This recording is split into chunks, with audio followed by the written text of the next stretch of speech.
پھر وہ جو 5 بھائی تھے یا دوست تھے جو بھی، جو گھنٹوں تک فریاد کرتے رہے آپ کے سامنے، ٹھیک ہے، ایک ہیلی کاپٹر نہیں وہاں پہنچ سکا.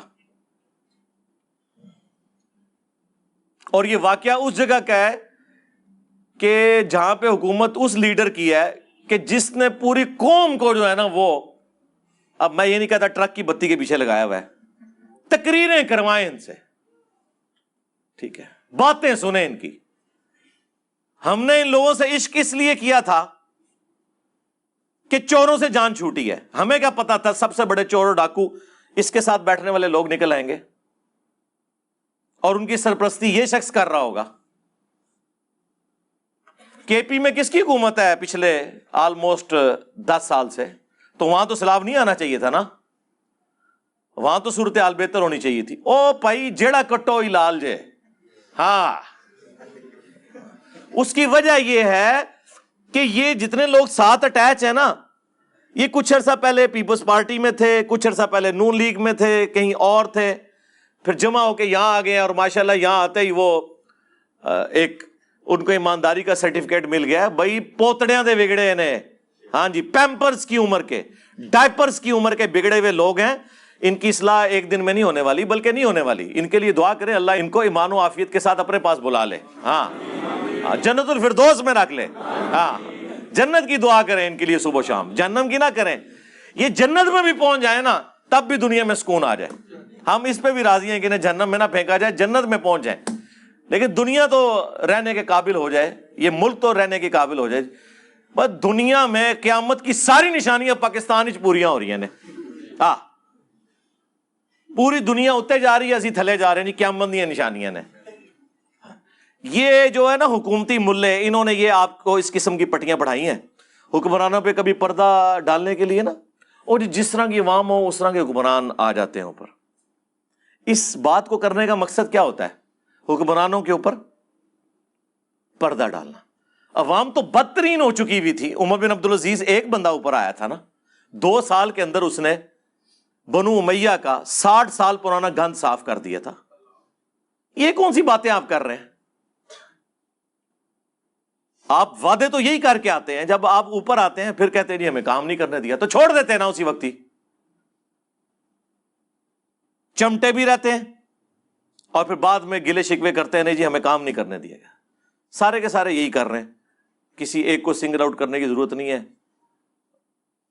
اللہ تعالیٰ اس قوم کی حالت کے اوپر رحم فرمائے. ہم تو صرف ایک رونے والا کام ہی کر سکتے ہیں. باقی انڈیویجول لیول پہ میں لوگوں سے ریکویسٹ کروں گا جو چیریٹی دے سکتے ہیں وہ دیں. آپ 1 سال کی ایڈوانس زکوٰۃ، 2 سال کی، 3 سال کی ایڈوانس زکوٰۃ بھی نکال سکتے ہیں.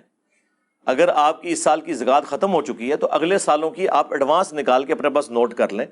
یہ ضروری نہیں ہے کہ وہ سال گزرنا ضروری ہے. آپ ایڈوانس زکوٰۃ نکالیں. اپنے جتنے آپ کے جاننے والے ہیں جن تک آپ خود پہنچا سکتے ہیں تو آپ این جی اوز کے اوپر رلائی نہ کریں، گورنمنٹ کے اوپر رلائی نہ کریں. آپ خود سے ان کی مدد کرنے کی کوشش کریں. جتنا ریلیف دے سکتے ہیں وہ دینے کی کوشش کریں.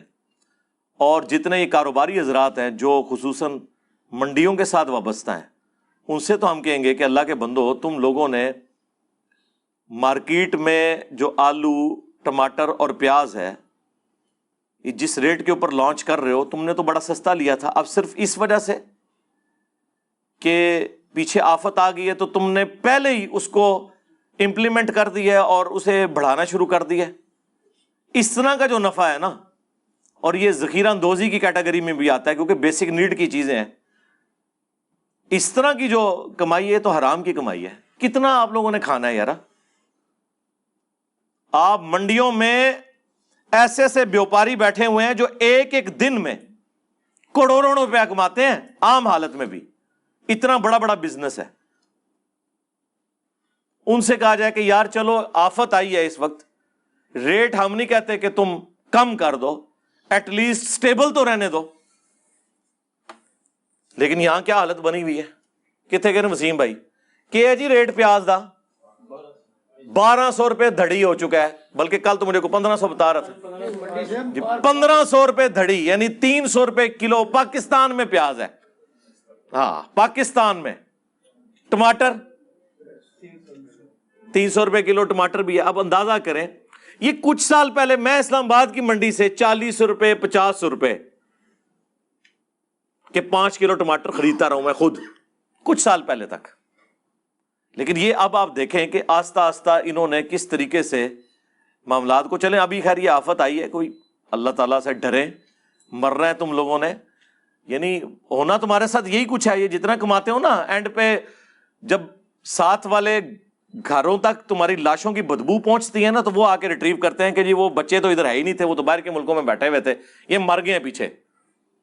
ٹھیک ہے, جنازے ہم لوگوں نے تم لوگوں کے پڑھنے ہوتے ہیں, عوام الناس نے. یہ حرکتیں چھوڑ دیں.